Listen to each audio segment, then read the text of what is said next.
ఇంకా చాలా దూరం నడవాలి ఆ సుబ్బయ్య ఇంటికి వెళ్ళాలి అంటే. ఇంకా నేను మా గ్రామం దాటి కొద్ది దూరమే నడిచాను. ఇంకా చాలా దూరం నడవాల్సి ఉంది. సర్లే, ఆ సుబ్బయ్యకి ఈ బ్యాగ్ ఇస్తే నాకు ఇంట్లో రంగయ్య గారు నాకు నచ్చినన్ని బజ్జీలు చేపిస్తారు. అతనెవరో వస్తున్నట్లున్నారు. ఇంతకీ అతను ఎవరై ఉంటారు? ఎవరైతే ఏముందిలే, అతని చేతిలో ఒక బ్యాగ్ ఉంది. అందులో చాలా డబ్బులున్నట్లున్నాయి. అయినా కానీ వాడి మొహం చూస్తే పల్లెటూరి పక్షిలాగా అనిపిస్తున్నాడు.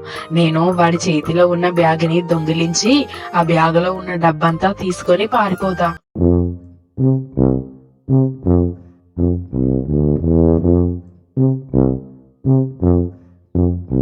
దొంగ దొంగ, నా బ్యాగ్ ని దొంగిలించాడు. దొంగ దొంగ దొంగ దొంగ, పట్టుకోండి వాడిని పట్టుకోండి. రే దొంగ పెదవా, ఆగరా.